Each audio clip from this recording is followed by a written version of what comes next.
You are listening to Alex Nanlohi Podcast, to know the Lord and to make Him known.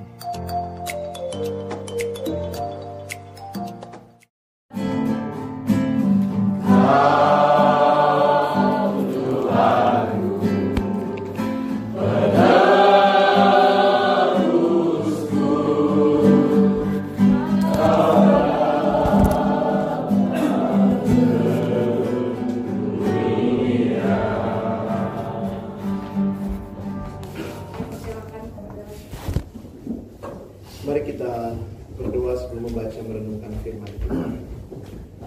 Biarlah sungguh pujian kami menyatakan kepercayaan kami kepadamu ya Tuhan di tengah-tengah dunia yang Kau tempatkan kami di dalamnya. Kembali hari ini kami merayakan kelahiran-Mu. Kami akan membuka firman-Mu, bukalah juga hati kami, jadikanlah hati kami seperti tanah yang baik, supaya ketika benih firman Tuhan ditaburkan itu boleh sungguh-sungguh berakar, bertumbuh, dan juga berbuah nyata di dalam kehidupan kami.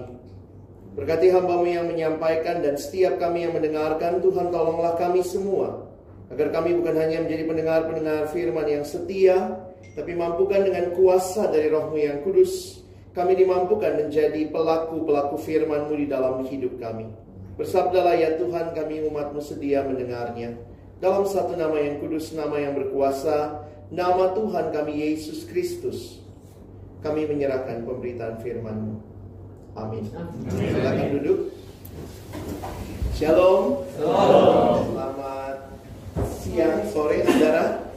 Saya mohon maaf karena ternyata macet sekali begitu ya. Ada tabrakan beruntun tadi, 3 mobil. Jadi ya bersyukur Tuhan boleh menibakan. Ada kesaksian-kesaksian yang indah juga tentu yang saudara boleh dengarkan ya. Dan hari ini kita akan bicara tentang satu tema, a joyful present from God. Nah saudara, Natal bicara tentang sukacita, tapi sukacita seperti apa yang kita sama-sama mau pelajari atau mau alami begitu ya. Bahwa Natal sebenarnya Allah yang memberikan kepada kita hadiah. Kalau Bapak Ibu merenungkan dengan dalam, Natal yang pertama bukan manusia yang memberikan hadiah kepada Allah. Oh, kita bilang, tapi kan orang Majus datang bawa hadiah. Tapi Natal, Allah memberikan hadiah kepada manusia. Karena hadiah itu saudara dan saya sangat butuhkan. Sekarang kan seringkali apa tukeran kado ya. Mini solaku tuh saudara ya. Karena kadonya ya bikinnya minimum gitu atau maksimum minimum 50.000 begitu ya, minisol lah gitu ya, plus kartu kecil begitu. Tapi seringkali waktu kita tukeran kado, kita nggak butuh-butuh amat kado itu. Bahkan beberapa orang setelah dapat kadonya tukar lagi sama yang lain, gue butuh ini dong gitu ya. Nah tetapi Allah memberikan kepada kita apa yang sangat kita butuhkan.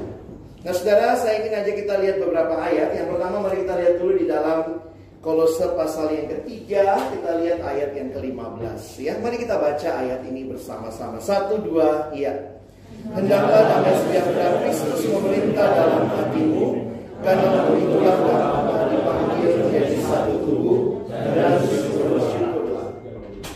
Saudara, perhatikan istilah yang dipakai di sini, damai sejahtera, dan juga di bagian akhir ada kata bersyukur. Di dalam bahasa Inggris digunakan istilah ini, let the peace of Christ rule in your hearts, since as members of one body, you were called to peace and be thankful. Waktu kita melihat ayat ini, saya pikir sebenarnya kekristenan sebagai orang-orang ada dalam Tuhan, seharusnya saudara dan saya mengalami ini gitu ya. Kita mengalami damai sejahtera, kita mengalami ucapan syukur. Dan ini juga bicara sukacita tentunya. Tetapi pertanyaannya, dari mana kita dapatkan itu? Saya pikir waktu Paulus menulis di Kolose pasal 3, ini sesuatu yang hendaklah terjadi dalam hidup kita. But I think we need to know dari mana source-nya ini. Saudara, banyak orang yang mau sukacita, banyak yang orang mau yang damai. Tapi pertanyaannya, apakah kita menemukan dari sumber yang sesungguhnya? Dan kalau kita merenungkan Natal, bagi saya Natal ya ini Jesus birthday, saudara ya. Hari ini Bapak juga ulang tahun begitu ya, dalam ucapan syukur begitu. Birthday, dan setiap kali kita bicara birthday, kita mengingat ada hal yang harusnya disyukuri juga. Tapi kiranya Natal tidak kehilangan makna yang sesungguhnya. What is the most important thing about Christmas? Saya selalu ingatkan diri saya, the most important thing about Christmas is the first 6 letters. C-H-R-I-S-T. Christmas without Christ tinggal Mas. Namanya perayaan Mas, enggak ya? Banyak orang merayakan Natal tapi kehilangan Kristusnya. Dan karena itulah kita mau melihat hari ini, kenapa Yesus itu yang menjadi pusat dari Natal itu, yang membuat Natal kita penuh makna. Saya suka kumpul gambar, saudara, karena picture speaks 1,000 words. Christmas is empty without Jesus. So Jesus supposed to be at the very heart of our Christmas. Kalau saudara dan saya mau mengalami sukacita, mau mengalami joyful, hati yang bersyukur, maka biarlah kita tahu siapa Yesus yang lahir itu. Saya mengajak kita merenungkan 2 ayat saja dalam Lukas pasal yang kedua. Kita akan lihat sama-sama ayat 10 dan ayat yang ke-11. Mari kita baca 2 ayat ini bersama-sama. 1, 2, ya. Lalu kata malaikat itu kepada mereka, jangan takut, sebab sesungguhnya aku memberitakan kepadamu kesukaan besar untuk seluruh bangsa. Hari ini telah lahir bagimu juru selamat, yaitu Kristus Tuhan di kota Daud. Ada 3 nama yang muncul di sini dalam banyak berita malaikat. Ini berita kepada gembala. Ada 3 nama yang muncul, yaitu Yesus disebut juru selamat, Kristus, dan Tuhan, begitu ya. Jadi juru selamat, Kristus, dan Tuhan. Dan 3 nama ini yang kita coba pikirkan dengan singkat, begitu ya. Bagaimana menghayati bahwa Dia adalah juru selamat, Dia adalah Kristus, dan Dia adalah Tuhan. Why we need this? Saya pikir sekali lagi, kalau menghayati Natal itu Allah memberi hadiah kepada kita, Allah memberi hadiah kepada kita karena Dia tahu kita sangat membutuhkan itu. Yang pertama kita lihat dulu, yaitu juru selamat, gitu ya. Juru selamat. Nah, kalau saudara melihat kata juru selamat di sini, saya waktu kecil itu saudara bingung gitu ya, namanya masih anak kecil. Saya karena kebanyakan nonton film kungfu kali ya, saya pikir Yesus jurus selamat, begitu ya. Jadi kan ada jurus bangau, jurus elang. Oh, Yesus itu jurus selamat, saudara ya. Nah, tetapi waktu kita merenungkan bagian ini, perhatikan, waktu saya melihat kenapa berita yang disampaikan itu disebut di dalam ayat tadi, itu berita kesukaan besar. Saudara, banyak berita sukacita, khususnya akhir tahun ini. Di mall juga banyak gitu ya. 50% off, 70% off. Tapi baca dulu bawahnya, syarat dan ketentuan berlaku gitu ya. Nah, pertanyaannya adalah, adakah berita yang sungguh-sungguh sukacita besar bagi seluruh bangsa? Seringkali berita yang kita dengar hanya menjadi sukacita locally. Ya, kalau kita baca misalnya, atau mungkin pernah dengar bola misalnya, Indonesia lawan mana nih, Vietnam begitu. Misalnya Indonesia lawan Vietnam, terus Indonesia kalah. Itu berita sukacita? Buat Vietnam sama pemainnya sukacita, buat Indonesia duka cita. Jadi sebenarnya ada nggak sih ya yang malaikat bilang ini berita kesukaan besar untuk seluruh bangsa, bukan hanya lokal begitu. Nah, berita sukacitanya adalah ini, juru selamat. Bahwa juru selamat hari ini telah lahir. Dan seringkali untuk menghayati berita sukacita, saudara perlu tahu dulu apa berita duka cita terbesar. Kalau ada berita sukacita terbesar, maka apa berita duka cita terbesar? Orang kalau nggak pernah sadar dia sakit, mau 1000 dokter di depannya, dia tidak butuh. Gue nggak sakit kok. Tapi kalau orang sadar dia sakit, maka mungkin dokter nggak ada, perawat pun, aduh tolongin saya begitu ya. Jadi 1000 dokter tidak akan jadi berita sukacita kalau orang itu tidak tahu apa berita duka cita terbesarnya. Karena itu, if you want to know the good news, maybe you need to know what is the bad news. Dan Alkitab kasih kita kacamata untuk melihat bahwa the bad news bukan ekonomi, bukan krisis pendidikan, bukan krisis alam lingkungan hidup.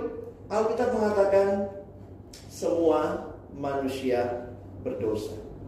Alkitab memberikan kita kacamata untuk melihat bahwa semua manusia berdosa dan kehilangan kemuliaan Allah. Ini Roma 3 ayat 23. Dan karena itu dikatakan upah dosa adalah maut. Dan saya pikir ini realita yang kita sudah tahu, Bapak Ibu Saudara sekalian.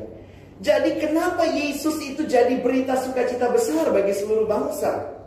Karena dosa itu telah membawa manusia. Saya kutip ada seorang hamba Tuhan menuliskan kalimat ini begitu ya. Sin itu, dosa itu akhirnya cuma hopeless end. Dan apa yang menarik yang kita perhatikan, Tuhan tahu pergumulan terbesar kita, dan Dia memberikan kado yang paling kita butuhkan. Saudara, lihat gambar ini sebentar. Mungkin kalau saudara lihat dari agak jauh begitu ya. Kalau saudara lihat gambar ini di dalam, kalau saudara googling, ini judulnya Peter Drowning. Petrus tenggelam. Jadi sebenarnya ini perspektifnya Petrus. Saya lihat di salah satu gereja GKI waktu itu ada anak remaja, saya isi sesi di situ, lalu kemudian gambar ini muncul dan saya coba perhatikan, saudara, ini Peter's drowning. Maksudnya kalau kita lihat, ini perspektifnya Petrus lagi tenggelam. Waktu Petrus tenggelam lalu dia lihat ke atas, ini Yesus di atas air sedang mengulurkan tangan. Jangan salah lihat, saudara, jangan bilang Yesusnya yang tenggelam ya. Bukan ya. Tapi ini Petrus yang tenggelam. Dan ini menunjukkan satu fakta bagi kita, bahwa manusia tidak dapat menyelamatkan dirinya sendiri. Karena itu kita butuh juru selamat. Kalau saudara dan saya bisa selamatkan diri kita nggak butuh juru selamat. Sebenarnya Natal itu mematahkan kesombongan kita. Karena kita pikir saya bisa selamat, saya bisa jadi juru selamat. Tapi Natal membuktikan tidak ada satupun dari kita yang bisa menyelamatkan diri kita sendiri. Sehingga dosa itu masalah kita, tapi solusinya dari Allah. Kalau saudara di sini kan dengan banyak obat-obatan gitu ya, research dan segala macam, memproduksi. Kenapa? Karena ada masalah, ada solusinya, kira-kira begitu ya. Nah, ini solusinya masalah manusia bukan dari manusia, tapi dari Allah. Karena itu saya ya balik lagi suka kumpul gambar gitu ya. Searching for the answer to life, Jesus, you have found him. Cari di mana ya keyboard S-nya dua begini. Demi kepentingan ilustrasi. Nah, perhatikan berita malaikat lagi. Ketika menampakkan diri kepada Yusuf di dalam mimpinya, dalam penglihatannya, dia mengatakan, malaikat berkata kepada Yusuf, iya, Maria akan melahirkan anak laki-laki dan engkau Yusuf akan menamakan dia Yesus, karena dialah yang akan menyelamatkan umatnya dari dosa mereka. Yesus ngapain datang ke dunia? Dia tidak lagi studi tour, studi banding, kunjungan kerja, live in. No, dia jadi sama dengan manusia dan dia menyelamatkan umatnya dari dosa mereka. Seharusnya siapa yang merayakan Natal? Semua manusia berdosa. Natal itu bukan perayaannya orang Kristen. Ini salah kaprahnya kita ya. Oke lah ya, orang Kristen katanya Tuhannya Yesus. Tapi sebenarnya kalau kita melihat ayat ini, Natal harusnya dirayakan oleh semua manusia berdosa. Karena ini berita sukacitanya. Berita duka cita semua manusia berdosa, dan berita sukacitanya Allah memberikan anaknya. Kiranya berita Natal nggak berhenti di gedung-gedung gereja, tapi juga keluar dari hidup kita dimanapun kita hadir. Karena Yesus kan nggak pernah turun dari surga pakai papan besar. Maaf, untuk kalangan sendiri. Nggak ada, kita yang bikin. Kita yang buat papannya ya. Oke, itu yang pertama. Kita sangat butuh juru selamat karena kita sudah hidup di dalam dosa. Yang kedua, kenapa dia disebut Kristus? Sebenarnya Kristus ini bukan famnya. Yesus famnya Kristus, marganya Kristus, bukan ya. Kristus adalah, kalau kita lihat di kamus Alkitab kita, adalah terjemahan Yunani dari kata Ibrani Mashiach.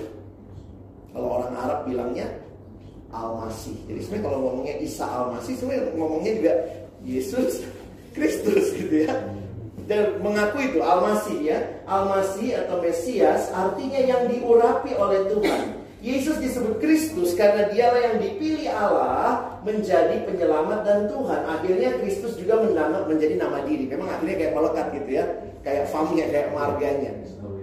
Tapi kalau Bapak Ibu perhatikan, ini mau menunjukkan apa? Mesias harus datang. Itu janji. Pertama kali dijanjikan, kalau kita lihat salah satunya di dalam kitab Nabi Yesaya, 700 tahun sebelum Yesus lahir, Yesaya sudah menubuatkan akan datang Mesias. Dan nubuat itu di dalam waktunya siapa? Waktunya Tuhan.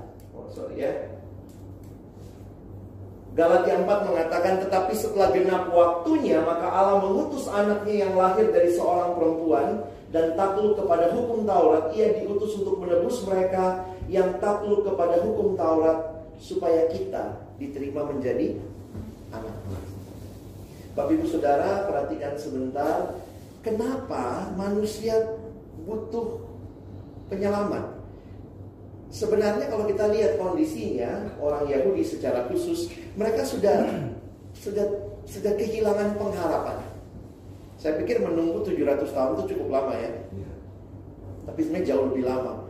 Ketika manusia jatuh dalam dosa, di Kejadian 3 sampai Yesus datang itu ribuan tahun. Nah, Yesus janji mau datang lagi. Nah, Bapak Ibu yakin gak dia bakal datang? Gak datang. Ini udah 2000 tahun nih. Ya. Nah, lihat sebentar. Kalau Yesus belum datang, kenapa? 2 Petrus 3 ayat 9, Tuhan tidak lalai menepati janjinya. Sekalipun ada orang yang menganggapnya sebagai kelalaian, tetapi ia sabar terhadap kamu, karena ia menghendaki supaya jangan ada yang binasa, melainkan supaya semua orang berbalik dan bertobat. Ya kalau Yesus belum datang mungkin ya tobat saudara ya. Karena dalam bagian ini saya waktu melihat, kenapa? Apa yang kita butuhkan? Nah, saya simpulkannya begini ya. Pengharapan kita bukan dari dunia, dari manusia, tapi hanya dari Allah. Kalau tadi kita sangat butuh juru selamat karena kita sudah hidup dalam dosa, sekarang kita sangat butuh Mesias karena ini menunjukkan bahwa selalu ada pengharapan. Saudara lihat kalimat berikutnya. Pastor Rick Warren mengatakan kalimat ini, Jesus turns your hopeless end into endless hope. Kita butuh juru selamat karena kita hidup dalam dosa. Kita butuh Kristus karena kita sudah hidup tanpa pengharapan. Di dalam dosa manusia hidup tanpa pengharapan. Dan yang ketiga, dia juga adalah Tuhan. Saudara, ada dua istilah menarik di Alkitab. Yang pertama itu istilah ini, pencipta. Jadi kalau kita lihat misalnya ya, saya ambil contohnya. Kalau saya cipta benda ini, maka begitu benda ini dicipta, punya siapa? Punya yang mencipta ya. Bapak Ibu bilang, kan bisa dijual, tahan dulu otak dagangnya ya. Tapi begitu sebuah benda dicipta, maka itu milik penciptanya. Nah, berarti di dalam konsep penciptaan ada konsep kepemilikan. Siapa yang harusnya benda ini layani? Penciptanya. Siapa rajanya benda ini? Penciptanya. Siapa yang harus disenangkan oleh benda ini? Penciptanya. Karena itu kita sebagai manusia yang dicipta, kita tuh makhluk yang tidak bebas. Kita bukan makhluk independen. Ada kalimat bilang begini ya, God without man is still God, but man without God, we are nothing. Ini menunjukkan betapa kita sangat membutuhkan Allah. Nah, tapi yang kedua, istilah besar di Alkitab adalah istilah ini, penebus. Kalau tadi pencipta, sekarang penebus. Ini istilah pasar sebenarnya dipakai di Alkitab. Istilah menebus itu misalnya ada sebuah benda terjual atau tergadai. Apa artinya menebus? Dibayarkan sejumlah uang, barang, supaya benda itu kembali jadi milik. Jadi di dalam konsep penciptaan dan penebusan, dua-duanya ada konsep kepemilikan. Dan mari jangan lupa, kita bukan hanya dicipta oleh Allah. Dicipta oleh Allah, kita udah pasti pasti miliknya Allah. Tetapi waktu kita jatuh dalam dosa, Allah menebus kita melalui pengorbanan anaknya Yesus Kristus. Harganya lunas dibayar. Sekarang kita milik siapa? Milik pencipta kita. Harusnya terus kita bertanya, apakah He is the one and only Lord in our life? Christ is either Lord of all, or He is not Lord at all. Ini kalimat dari seorang misionaris, Hudson Taylor. Dia Tuhan, berarti kita menyerahkan kendali sepenuhnya hidup kita kepada Dia. Bukan aku tuannya, tapi Dia. Sebenarnya setiap kali merayakan Natal, kita diingat Herodes gitu ya. Herodes itu gak rela ada saingan. Kenapa? Karena memang gak bisa dua raja duduk di satu tahta, benar gak? Mau pangku-pangkuan. Sehingga kalau betul dia rajanya, dia Tuhannya, maka aku harus turun tahta. Jadi waktu merayakan Natal, Tuhan tahu betul apa yang kita butuhkan. Kita butuh juru selamat, kita butuh Kristus yang membawa pengharapan, kita butuh Tuhan. Karena kita bukan orang yang bisa melakukan semuanya sendiri. Jadi kalau kita merayakan Natal, apakah betul Tuhan sudah jadi Tuhan yang bertakhta di hati kita? Pertanyaannya untuk tahun depan misalnya, bukan apa yang aku mau, tapi apa yang Tuhan mau aku lakukan. Itu cara bertanyanya aja udah beda. Begitu ya. Jadi kesimpulannya, bagaimana seharusnya kita merayakan Natal? Natal bicara Allah memberi hadiah kepada kita. Kalau begitu terima hadiah itu. Kecuali kalau saudara lihat, Tuhan sorry gak butuh. Saya kalau udah lihat tukar kado tuh bentuknya bulat-bulat gitu, pasti deh tumbler lagi. Dan itu kayak di rumah udah bingung gitu, tumbler udah berapa banyak begitu ya. Sampai akhirnya kalau ada tukar kado, bungkus tumbler lagi gitu ya. Gue gak butuh tumbler gitu. Saya bisa nolak tuh karena saya gak butuh itu. Tapi ketika Tuhan yang tahu kebutuhan saudara, di hari Natal Dia memberikan anaknya yang tunggal, apakah kita mau buka hati kita? Karena Natal itu bukan cuma masalah perayaan. Natal itu masalahnya perubahan. Natal bukan masalah makanan. Natal masalah hati. Christmas is not so much about opening presents as opening our hearts. Mari buka hati kita. Alami. Terima. Terima siapa? Terima Yesus yang adalah Tuhan dan Juru Selamat. Kenapa? Karena saudara butuh Dia. Kita lihat sebentar kesimpulannya ya. Dia Juru Selamat, maka hidup yang tadinya dalam dosa sekarang sudah harus hidup dalam kebenaran. Karena yang lahir adalah Kristus, maka kita yang hidup dalam keputusasaan sekarang punya pengharapan. Karena yang lahir adalah Tuhan, maka kita stop self-centered. Sekarang kita hidup God-centered. Hanya kalau saudara alami ini, baru ayat tadi bisa kita nikmati. Hendaklah damai sejahtera Kristus memerintah dalam hatimu. Kalau kita belum terima hadiah dari Tuhan, maka nasihat Paulus gimana tuh ngalamin bisa punya hidup yang bersyukur, bisa punya hidup yang mengalami peace, mengalami joy. You will never experience all of that kalau Bapak Ibu tidak alami terlebih dahulu Yesus di hati kita. Tapi kalau kita sudah miliki Yesus di hati kita, maka thankful heart, joyful heart, peaceful heart is ours. Itu bagian kita. Peribahasa bisa menolong kita menghayati ya. Ini peribahasanya orang Tionghoa loh ya. Those who drink the water must remember those who dug the well. Saya pikir dari salah satu kebudayaan yang cukup lama, cukup tua, Chinese proverbs itu banyak sekali mengajarkan kebenaran juga secara umum, bahwa kalau kita bisa minum air, kita mesti ingat siapa yang menggali sumur itu. Nah, pertanyaannya, kita dalam hidup ini orang yang bersyukur nggak ya? Ini pertanyaan penting juga nih. Kalau betul ada Yesus di hati kita bersyukur atau tidak? Harusnya bersyukur ya. Saya coba berikan beberapa kutipan saja menutup khotbah ini. Seorang bernama David Mathis, dia mengatakan, Christians are thankful for all God's gifts, especially His eternal gifts. Kadang-kadang kita bersyukur Tuhan sudah kasih pekerjaan, kasih keluarga, kasih kehidupan. Tapi ucapan syukur yang paling dasar adalah kita menerima anugerah hidup yang kekal.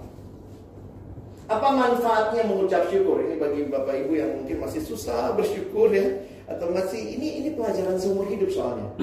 Belajar bersyukur ya. Apa manfaat mengucap syukur? Salah satunya mungkin yang saya katakan ini ya, memberikan kesadaran akan keterbatasan kita dan juga kebergantungan kita kepada Allah. Sebenarnya mengucap syukur itu melawan keegoisan kita. Gak gampang loh mengucap syukur. Kalau Bapak Ibu mengucap syukur, berarti Bapak Ibu menyadari ini semua bukan karyamu semata-mata. Ini semua bukan your achievement only. Tapi ini semua adalah ada satu pribadi yang memberikannya kepada saya. Karena itu dalam even in very small things harusnya kita belajar bersyukur. Kadang-kadang kalau masih kuat, masih sehat, rasanya agak susah bersyukur. Kalau sudah tua, udah apa gitu ya. Papa saya sekarang kan demensia begitu ya. Ya kita yang lihat hidupnya, dia sudah banyak lupa begitu ya. Tapi satu sisi yang saya pikir, ya Tuhan tidak lupakan papa saya.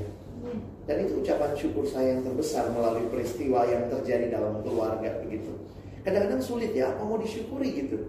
Tadinya kuat, sehat, sekarang harus bergantung kepada orang lain. Tapi saya bersyukur ya, cinta kasih Tuhan terus nyata.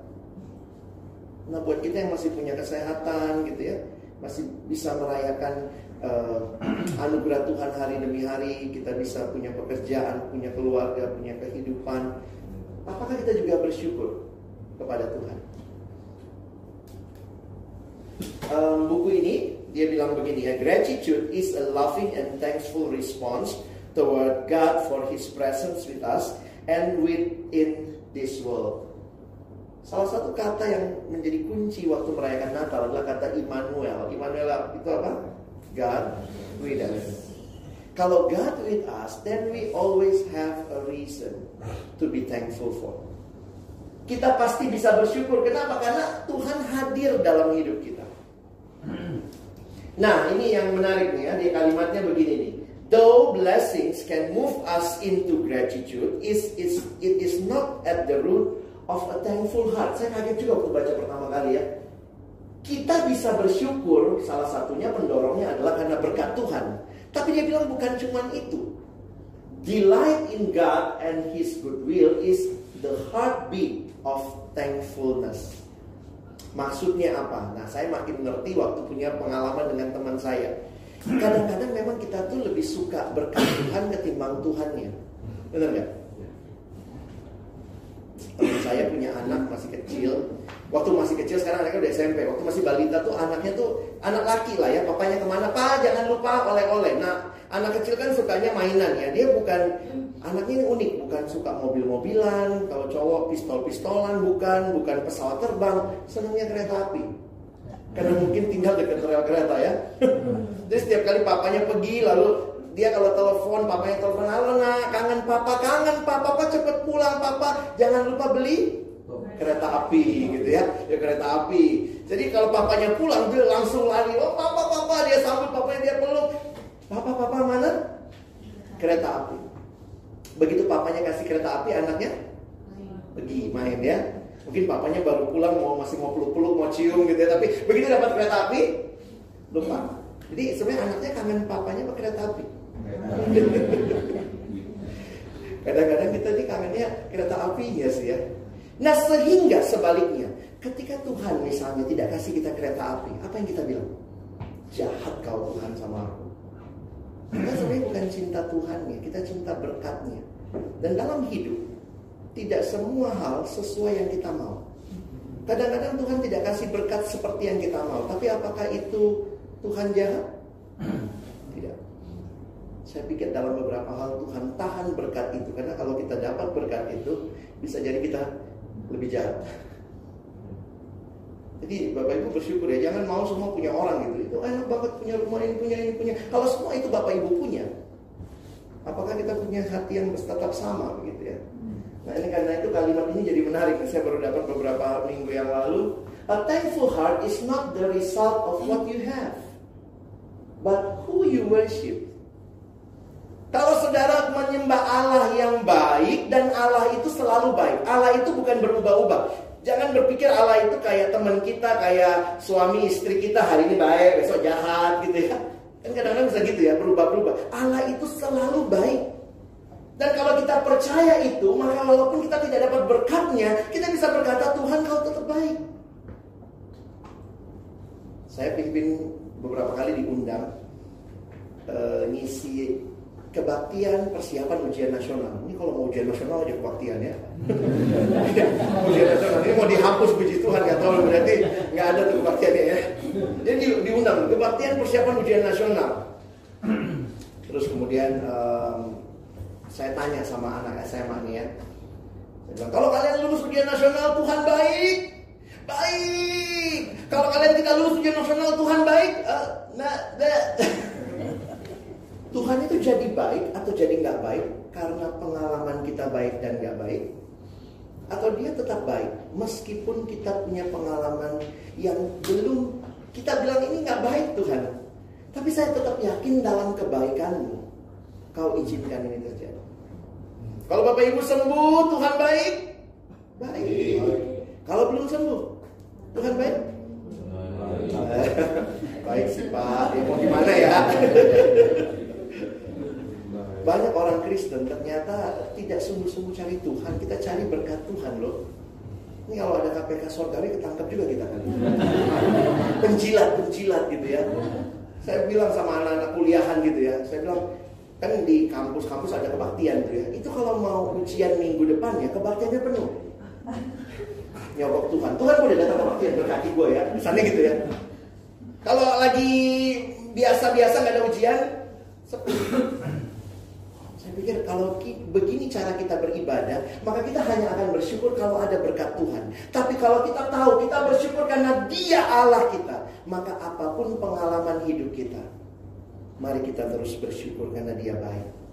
God created humanity for gratitude. You exist to appreciate God. Gratitude itu mengingatkan bahwa Allah in control. Dan ini terakhir, ada 2 slide lagi. Orang ini banyak menginspirasi saya dalam beberapa pemahaman ya. Salah satunya adalah kalimat ini. Your rest is not to be found in figuring your life out, but in trusting the one who has it all figured out for your good and His glory. Ini namanya Paul Tripp, salah satu penulis buku sekarang. Kalimat ini bagi saya menarik ya. Kita seringkali bertanya, karena apa ya? Kita manusia selalu punya pergumulan mau bertanya, Tuhan kenapa begini? Tuhan kenapa begitu? Nah dia mau bilang begini, sebenarnya ketenangan yang sejati itu bukan kalau kita tahu apa semua rencana Tuhan. Kadang-kadang kita masih nanya sama Tuhan ya. Kayak saya dalam benak yang terdalam, Tuhan kenapa Papa saya ngalamin begini? Tuhan kenapa? Misalnya waktu berapa tahun yang lalu Papa saya juga kena kanker ya, sebelumnya dia kena kanker prostat. Tuhan kenapa ya? Tuhan sembuhkan juga, ajaib ya. Operasi sembuh. Waktu kemarin sempat ke dokter, dokternya kaget juga waktu Papa saya masuk ya. Kayaknya dia mau bilang, loh, oh masih ada gitu ya. Karena semua yang seangkatan Papa saya lewat gitu ya.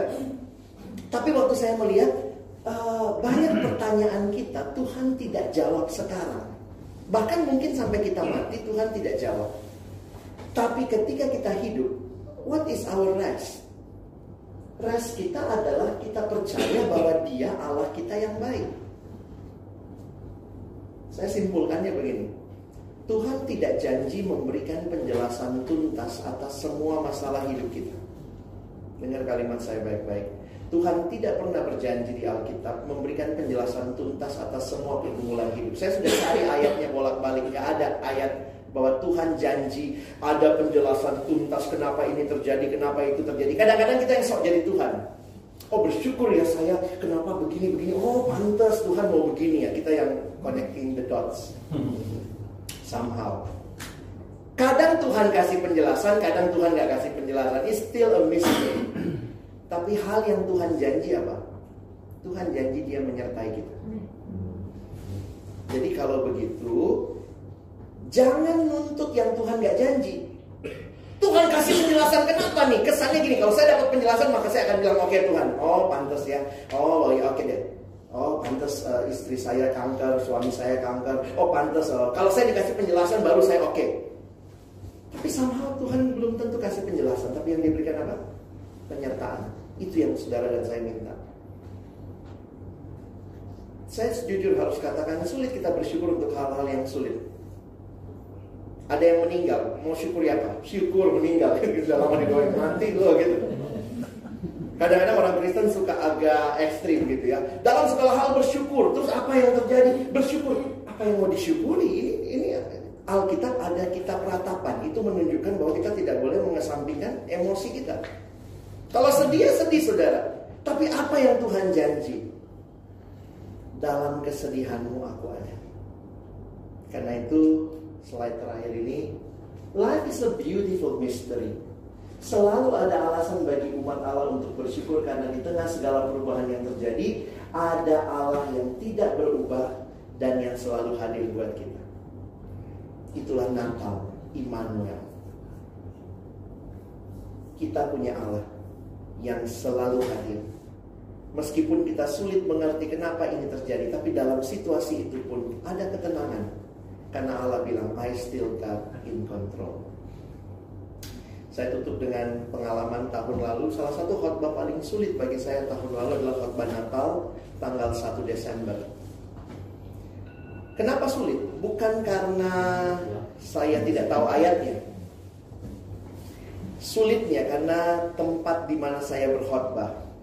Kalau Bapak Ibu ingat tahun lalu di Sulawesi Tengah, di Palu terjadi 3 peristiwa sekaligus ya, gempa bumi, likuifaksi sama tsunami. Nah, saya diminta pimpin Natal tanggal 1 Desember di Palu. Sebenarnya waktu itu sudah dikontak sebelum kejadian. Kejadiannya kan sekitar September kalau nggak salah, September 28 atau ya September 28 atau Oktober 28 begitu. Nah, jadi waktu habis kejadian itu saya terus telepon ke sana, saya nanya, jadi nggak Natalnya? Terus mereka bilang, Kak tunggu dulu Kak, kita lagi fokus gempa dulu. Saya pikir ya sudahlah mungkin nggak jadi ya. Saya tanya lagi menjelang itu, jadi nggak Natalnya? Kami lagi rapatin Kak, ini masih beres-beres gempa dulu. Dan akhirnya saya padahal doanya Bapak Ibu ya, saya doanya Tuhan jangan deh, karena saya dengar masih banyak gempa-gempa lagi susulannya. Takut juga gitu ya, gimana gitu. Saya takut mati gaya gitu kalau gempa gitu ya. Karena belum pernah ngalamin gempa ya. Sampai waktu saya sampai di sana saya tanya, jadi kalau ngadapin gempa, misalnya saya lagi khotbah gempa gimana? Dia bilang gini aja Kak, pokoknya lihat kalau orang lari baru lari. Jadi terus saya tanya sampai akhirnya 2 minggu sebelumnya mereka bilang Kak jadi Natalnya. Dalam hati cilaka nih. Jadi deh Natalnya. Nah saya datang ke sana, mereka minta Natal karena saya pikir mereka minta Natalnya, akhirnya diubah temanya Mazmur 91, God is my refuge.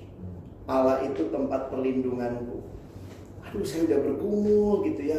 Gimana ya, kita dari Jakarta gak ngalamin gempa, datang ke sana terus khotbah di depan orang dalam suasana Natal, mari sukacita, Allah adalah kekuatan kita. Padahal ada yang kehilangan keluarga, kehilangan saudara, kehilangan orang tua gitu ya. Nah satu hal yang terjadi juga dalam pelayanan kami, ada satu teman yang meninggal. Dia kena tsunami. Jadi waktu gempa dia ada di satu daerah, dia mau pulang, dalam perjalanan pulang dia kena. Mayatnya sebenarnya nggak ditemukan khusus karena udah nggak. Jadi yang ditemukan tuh motornya saudara. Yang paling dekat sama motornya itu ada mayat perempuan, dibilang itu dia. Dan itu pun orang tuanya baru tahu beberapa hari kemudian. Yang jelas begitu orang yang lihat ada mayat di situ, dia dikubur di kuburan massal, ada 8 orang di situ. Itu motornya ketemu, orang cuma bilang iya ini perempuan nih yang meninggal begitu ya. Jadi ya kita meyakininya dia meninggal gitu saudara. Dan bagi saya itu sulit juga gitu ya, karena itu cukup sedih. Saya datang bulan Maret, Mei-nya, saya masih ketemu sama dia. Saya datang lagi Desember itu dia sudah nggak ada. Kenapa saya bilang khotbah saya sulit? Karena menjelang naik mimbar, jadi lagi lagu persiapan firman, kusiapkan hatiku Tuhan. Teman saya ngomong, Kak Alex, ada mamanya sama papanya datang ikut kebaktian. Ya elah, nggak usah ngasih tahu gitu ya. Tambah bikin saya ini, karena saya tahu tantenya ini, mamanya itu masih sulit menerima. Bahkan sampai waktu hari itu mamanya tuh kalau lagi bengong gitu masih suka miss call anaknya. Dan memang nomornya belum di nonaktifkan, jadi masih kedengaran nada tunggu begitu ya. Serem juga kalau dia ngangkat ya. Tapi jadi bagi saya bilang, Tuhan, saya sulit menghayati apa yang saya harus sampaikan begitu. Tapi kayak Tuhan memberikan kekuatan kepada saya dengan pemahaman ini ya. Jadi dalam khotbah itu saya dapat kesimpulan itu pas khotbah gitu ya. Tuhan tidak janji kasih penjelasan yang tuntas. Kehilangan anak itu anak satu-satunya. Tuhan tidak janji kasih penjelasan tuntas, tapi Tuhan janji kasih penyertaan dan kekuatan. Sehingga kesimpulan khotbah malam itu, your refuge is not a place. Karena refuge, kota perlindungan, kayaknya tempat, refer ke a place. Your refuge is not a place, but your refuge is a person. His name is Jesus. Sehingga Bapak Ibu Saudara sekalian, kita selalu punya alasan buat bersyukur ya. Bukan karena berkatnya saja. Kalau berkatnya pastilah kita bersyukur. Dalam situasi yang sulit, apa yang disyukuri? Mungkin kita nggak bisa syukuri situasinya. Yang kita syukuri apa? Ada Allah. Dan Allah itu menyertai kita. Itu janji Natal, Immanuel. You can have a joyful heart, a peaceful heart, even though we have so many troubles around us, because we have Jesus in our hearts. Selamat Natal, Tuhan Yesus memberkati.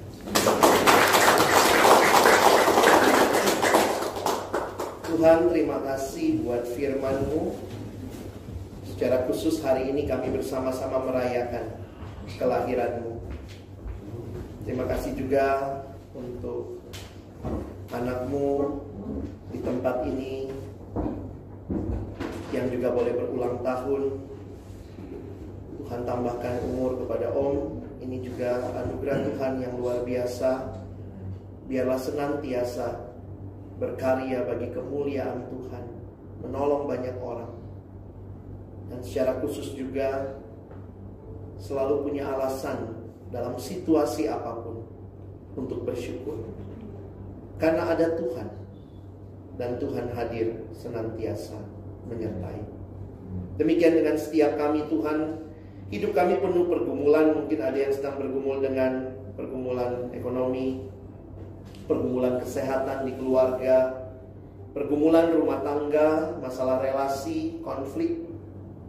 Seringkali kami bertanya, Tuhan, mengapa semua ini Kau izinkan terjadi? Kami belum punya jawabannya, tapi satu hal yang kami tahu, Kau Tuhan yang hadir dan menyertai kami senantiasa.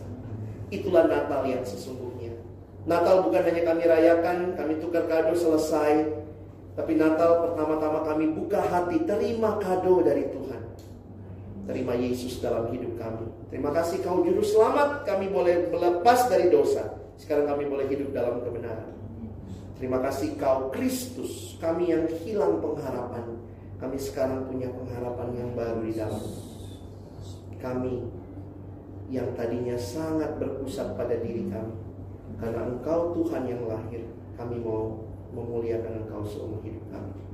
Terima kasih, kami bersyukur untuk firman-Mu. Tolong kami bukan cuma jadi pendengar, tapi jadi pelaku firman-Mu. Dalam nama Yesus kami berdoa. Amin. Amin.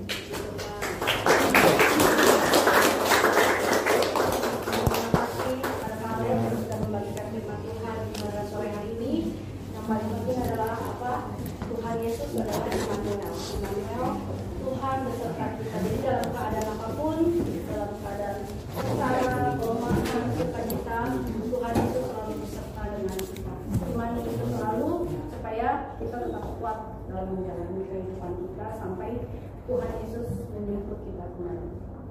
Kita akan bersama-sama merayakan untuk malam kudus, pujian malam kudus, dan sebentar Lilin akan dibagikan yang paling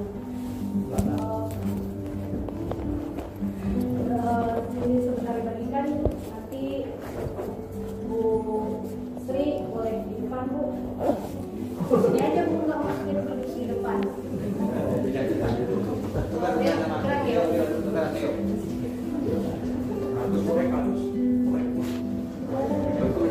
pakai lampu dong.